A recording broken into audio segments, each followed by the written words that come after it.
朋友们，大家好，我是小刘。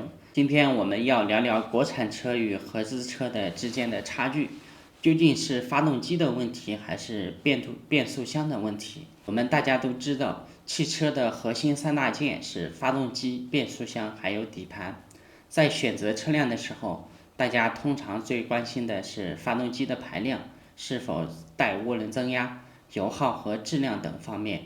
然而呢，对于变速箱的问题，很多车主甚至在开了几年之后都不知道自己的变速箱是 AT 双离合还是 CVT。现如今呢，家用车中80%左右都是自动挡，车辆的省油性能、动力表现，除了与发动机有关，变速箱同样扮演着至关重要的角色。因此呢，自动变速箱在三大件中可能比发动机还要重要。国产品牌的发动机在质量和技术方面已经有了很大的进步，但国产变速箱的情况又如何呢？今天我就从一个修理工的角度来聊一聊这个话题。首先，自动挡变速箱的技术难度远高于发动机。发动机虽然复杂呢，但我们可以通过拆解和逆向研发进行仿制。而变速箱的结构呢，非常的复杂，光是给你一台变速箱和一些图纸，你都未必能造得出来。特别是 AT 变速箱，其内部的结构最复杂，成本也最高。其次呢是 CVT， 最后是双离合。谈到国产变速箱的问题，我们可以提到几个比较有名的品牌。首先是奇瑞的 CVT 变速箱，奇瑞不仅在发动机方面表现出色，其 CVT 变速箱在省油和质量上也得到了好评。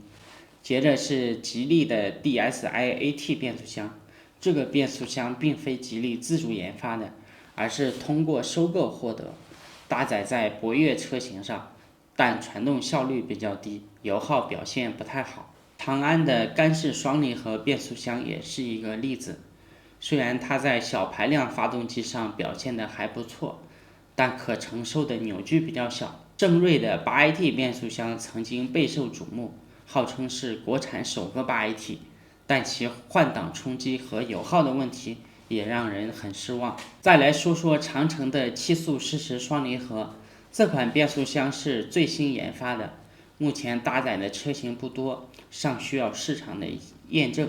而长城之前的自动挡车型多采用的是别家的6AT 变速箱。当然了，变速箱的制造难度和精密度非常的高，例如 CVT 中的钢带，其技术主要掌握在德国的博世手中。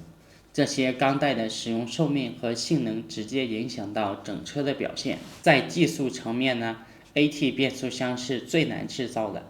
虽然我们国产品牌能生产双离合的变速箱，但这类变速箱的耐用性和驾驶质感往往不及高端的 AT 变速箱。因此呢，目前许多国产车型依然在使用国外品牌的变速箱，如爱信的6AT 和格特拉克的双离合等等。所以呢，大家不要只关注国产发动机的技术参数，变速箱的制造难度和技术壁垒远高于发动机。实际上呢，国产车与合资车的最大差距在于自动变速箱，而发动机方面差距已不再显著了。未来呢，随着技术的不断进步，我相信国产车的变速箱也会逐步的赶上合资的品牌。大家要理性的看待国产车的优缺点，只有认清现实，才能推动自身的发展。